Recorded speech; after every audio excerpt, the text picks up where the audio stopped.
we can move forward with SACHCHIT. SACHCHIT, are you ready? Yes.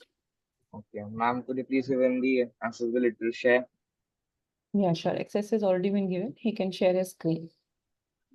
Come on, let's go. SACHCHIT.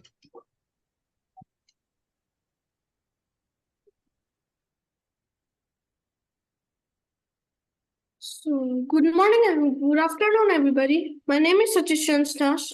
Today, I'm going to talk about the role of algae in sustainability of the climate and ecosystem.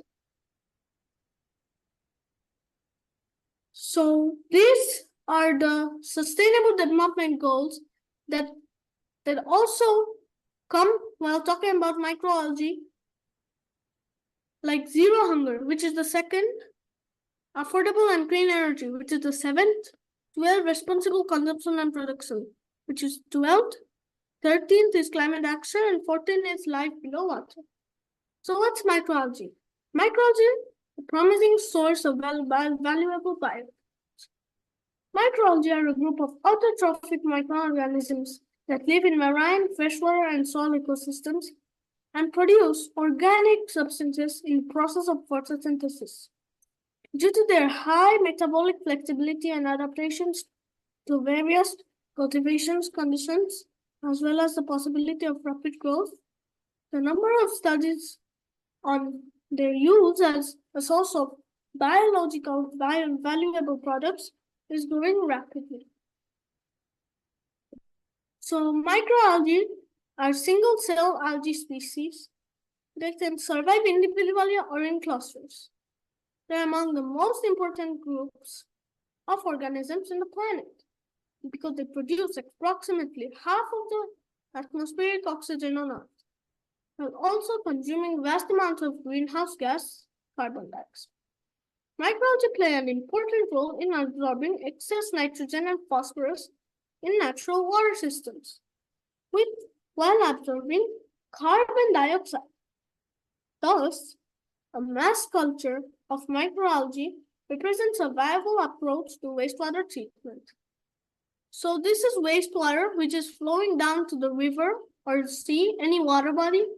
The sunlight falls on the filamentous algae, which either turns into easily harvested biomass for feed, fertilizer, and biofuel, or it can be turned into oxygen given to the bacteria, and the bacteria gives out the carbon dioxide to the filamentous algae. The organic CNP, or organic carbon dioxide, nitrogen, and phosphorus can be either transported to the filamentous algae or to the bacteria.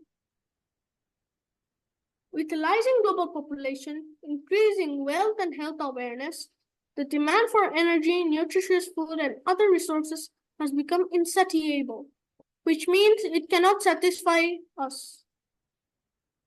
The reliance on fossil fuels, throwaway culture, and the destruction of the environment to meet human demands are exacerbating climate warming. Current lifestyles common in high-income countries aren't sustainable and in the long term. As a result, research into sustainable alternatives to food and other resources has accelerated to meet UN Sustainable Development Goal, in short form SDG. 13. Climate action. Algae culture, farming macro and microalgae for use as raw materials in production of sustainable and alternatives has sparked a particular interest. Algae is believed to be a good source of renewable energy because of its rapid growth rate and its ability to be cultivated in wastewater or wasteland. Several companies and government agencies are making efforts to reduce capital costs and operating costs that make algae fuel production commercially viable.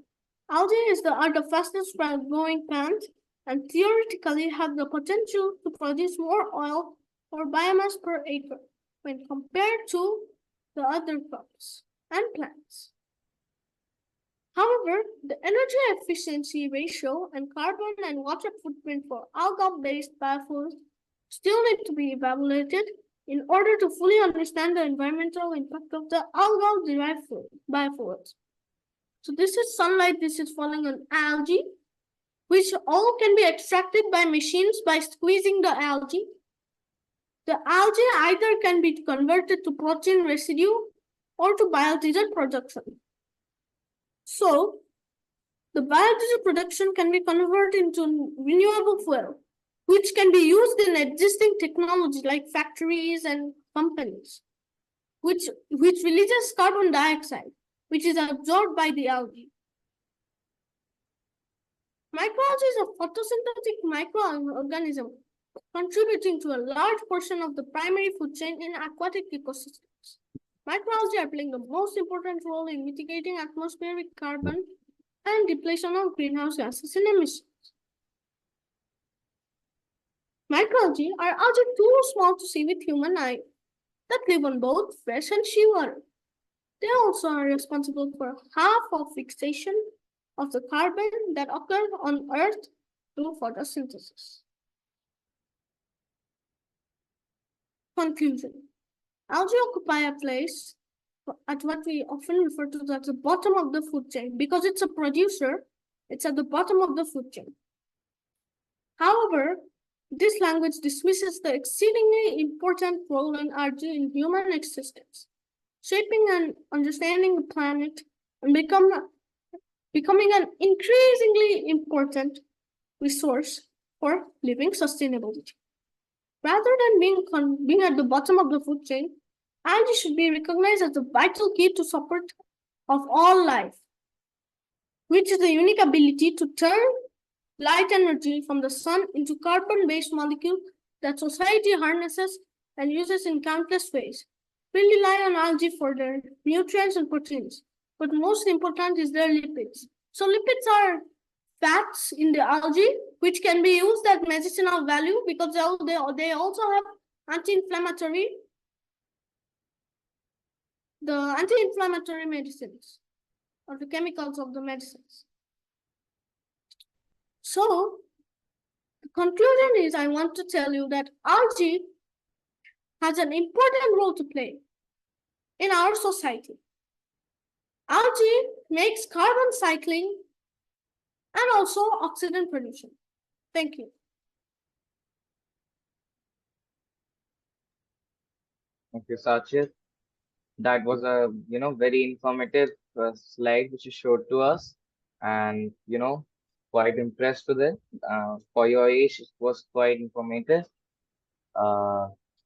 So, has anyone any questions regarding the slides, or ask something to Sachit?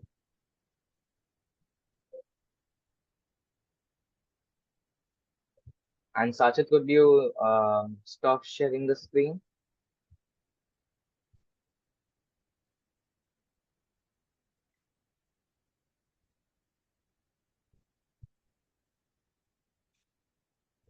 Thank you.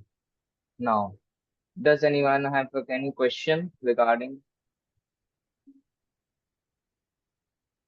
Sachit? I have a question for you. Have you has this idea which you showed us about using microalgae, has it been ever implemented in today's world? I mean, is there any organization working on it or not? There are some organizations working on it which extract the oil that can be used in many other companies, which can be used as fuel or can be purified to use as dietary, because they also have dietary consumption because they are rich in proteins and fats. Okay, that's good. I mean, you have a great amount of knowledge. What class are you in? I'm now going to 5th class. That's great. All right. mean, So, thank you so much.